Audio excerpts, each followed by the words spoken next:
جب مومن اور مومنہ کا نکاح ہوتا ہے، ایک دوسرے سے قریب ہوں اور پھر وہ غسل کرتے ہیں، تو ان کے جسم سے پانی کے جتنے قطرے ٹپکتے ہیں، اللہ جل مجدہ الکریم قطرے قطرے کی تعداد کے برابر رحمت کے فرشتوں کو پیدا فرماتا ہے۔ جتنے قطرے ان کے وجود سے ٹپکے اتنے رحمت کے فرشتے پیدا فرمائیں۔ اب وہ رحمت کے فرشتے قیامت تک جتنی بھی عبادتیں کریں گے، وہ ساری نیکیاں اس مومن اور مومنہ کے نامہ اعمال میں لکھی جائیں گی۔ غور فرمائیں کہ نکاح کی وجہ سے کس قدر زیادہ برکتیں میسر آتی ہیں۔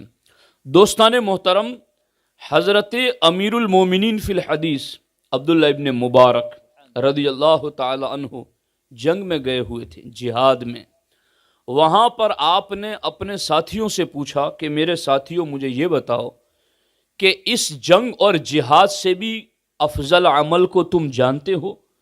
کہا حضور اس سے افضل عمل تو کیا ہوگا، یہاں تو ہم جان دینے کے لیے آئے ہیں، کب ہمیں تیر زخم لگیں اور ہماری جان نکل جائے کچھ نہیں پتا، ہم اللہ کا کلمہ بلند کرنے کے لیے جانیں ہتھیلی پر رکھ کے آئے ہیں، اس سے بھی بھلا افضل عمل اور کیا ہوگا؟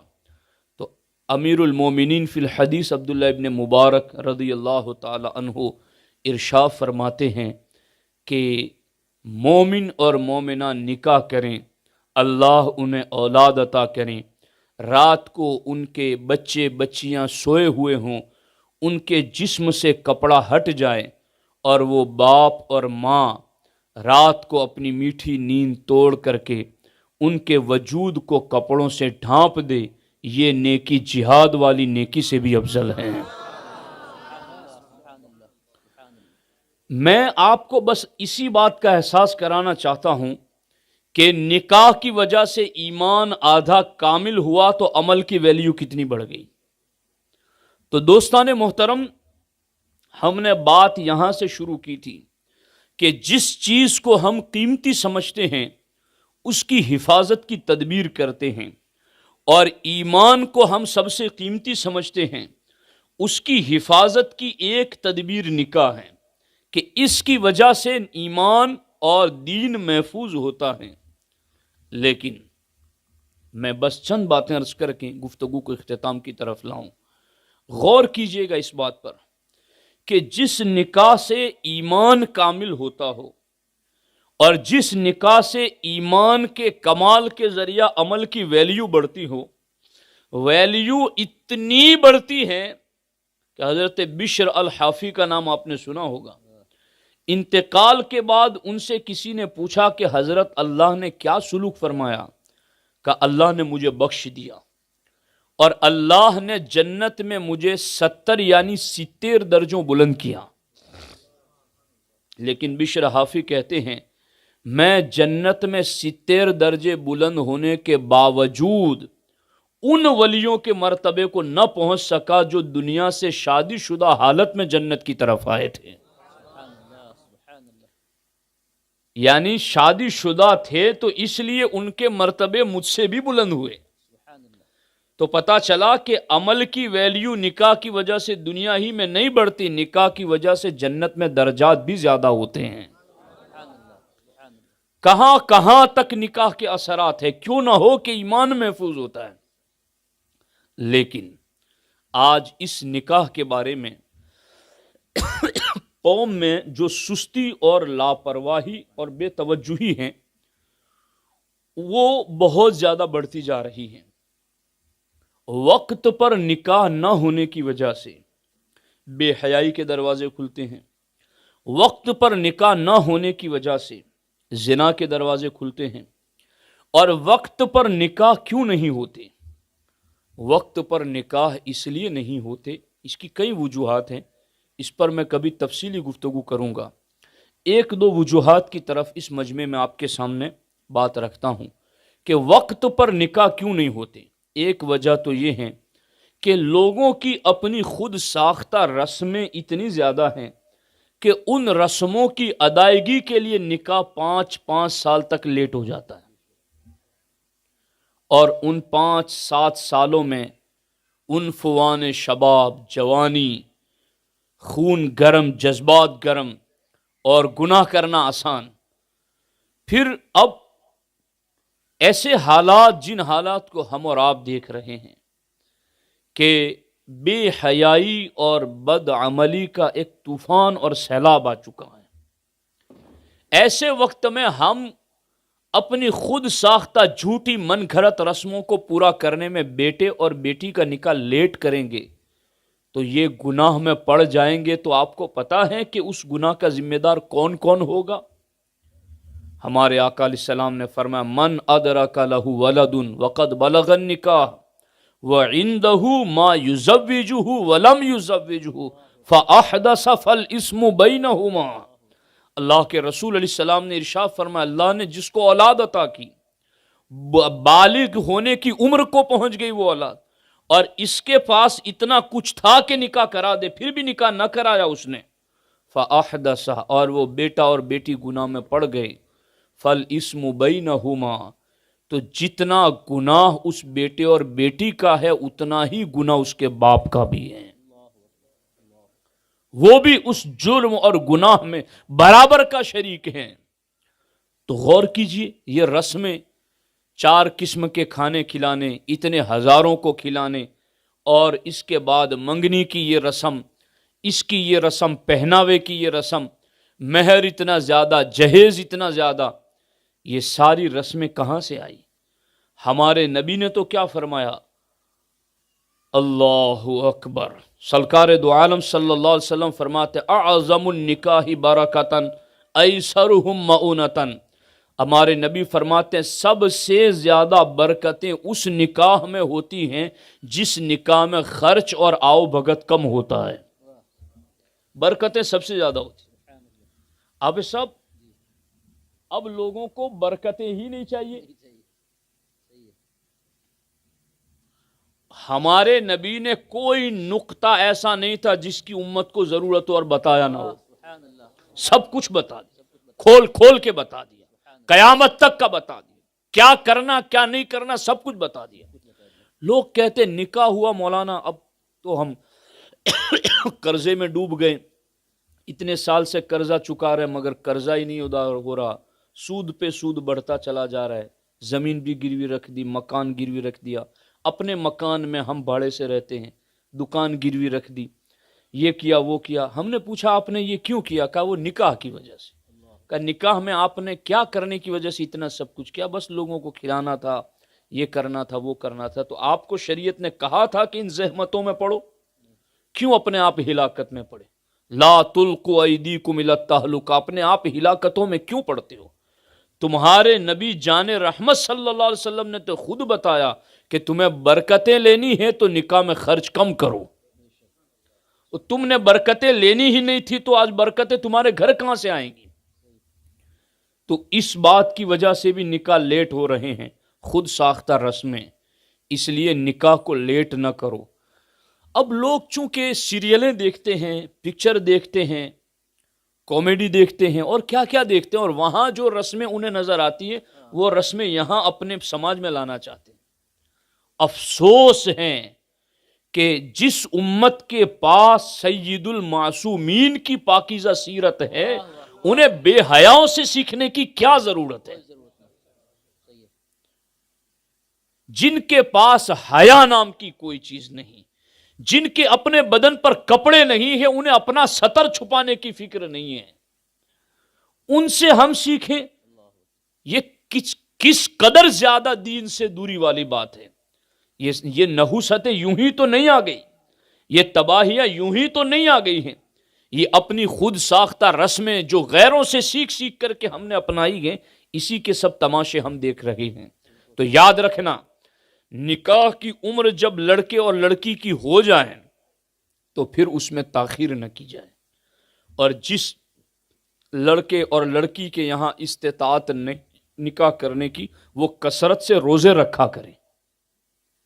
روزے رکھنے سے بھی نگاہیں جھک جاتی ہیں، روزے رکھنے سے بھی نفس پر کنٹرول ہو جاتا ہے. تو ایک تو خود ساختہ رسمیں ہیں جو نکاح کی